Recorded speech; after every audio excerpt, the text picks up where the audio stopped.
กิดคือสิเป็นบา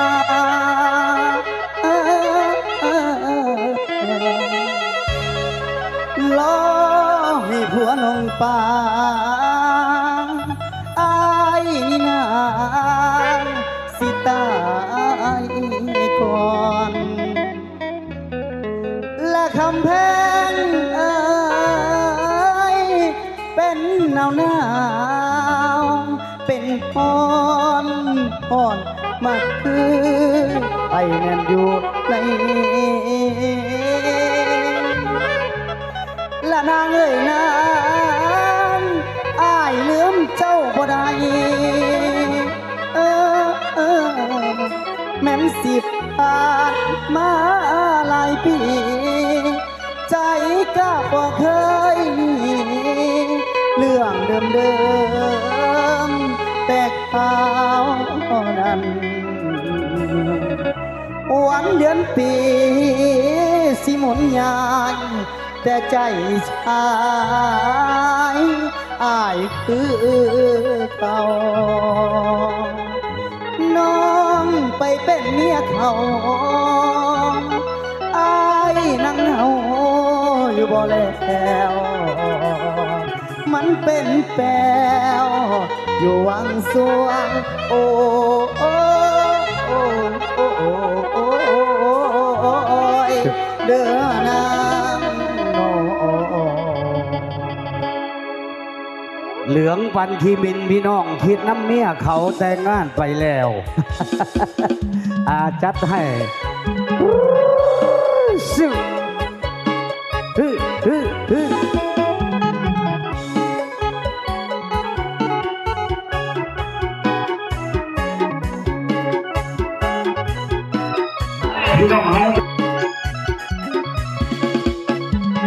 หลืองปานที่นี่นะอายบอกกินข้าวปานตั้งแต่น้องไปแต่งงานอายสมสันมาหลายเดือนปีตั้งแต่น้องเป็นเมียเขาอายกินแต่เหล้านับวันเดือนปีหากกะหังบ่เลิกบ่หนีหากคนดีอย่าเมืองนิทานปานคุณรู้นะงัวเจ้าเอาผัวอายอย่างหำหอนคือทอดบางส่วนบางตอนใจหำหอนทุกวันเวลาสิขายกะยอมตายคือมาหักหลายแค่เดการดาเจ้าเอาผัวก็ยังของทาสวรรค์บนฟ้าคือพอเห็นใจไปอยู่คนละกำอายก็นำส่งฟีดส่งไลน์บ่ได้ติดต่อเงียบหายแต่ว่าตัวอายติดตามคนดีติดตามทุกความเคลื่อนไหวติดต่อบ่ได้สิทธิ์อายบ่มีหากกะหางบ่เลิกบ่หนีหากคนดีบ่มีไผป่า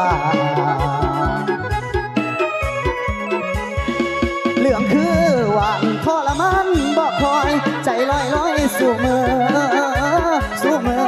ดำเตือหน่วยใจนอนห้องให้ยามเข้าส่องเฟซไลน์อ้ายนั่นคือคนตายคือทอดลายแต่นางน้อ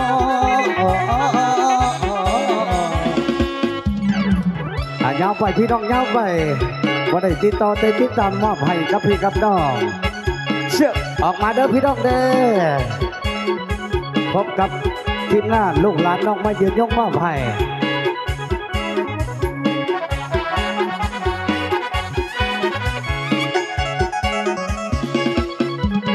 ไปอยู่คนละกำอายก็นำส่งเฟซส่งไลน์บ่ได้ติดต่อเงียบหายแต่ว่าตัวอายติดตามคนดีติดตามทุกความเคลื่อนไหวติดต่อบ่ได้สิทธิ์อ้างบ่มีหากกะหังบ่เลิกบ่หนีหากคนดีบ่มีไผป่าเรื่องคือหวานทรมาน กำเตือหน่วยใจนอนห้องให้ย้ำเข้าส่องเพจไลน์ไอ้นั่นคือคนตายคือหอดลายแต่นางนอ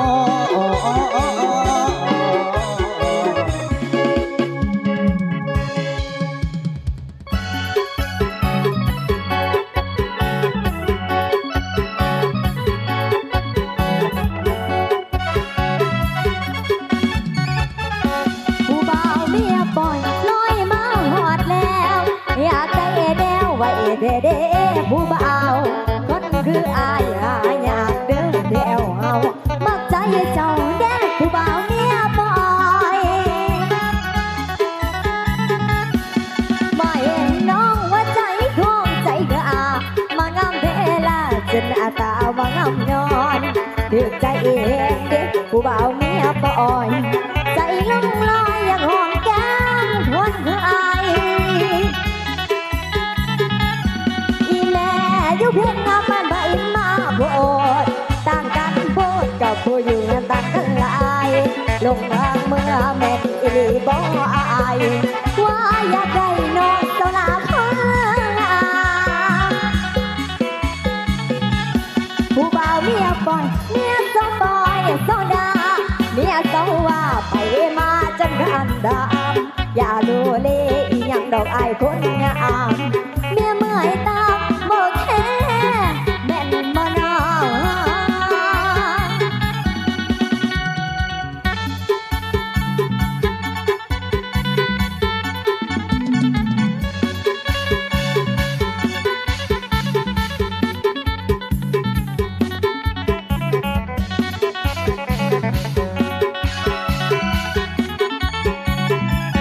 ที่แม่อยู่เพียงงามบ้านบ่อินมาโพดต่างกันโพดกับผู้อยู่ต่างกันหลายลง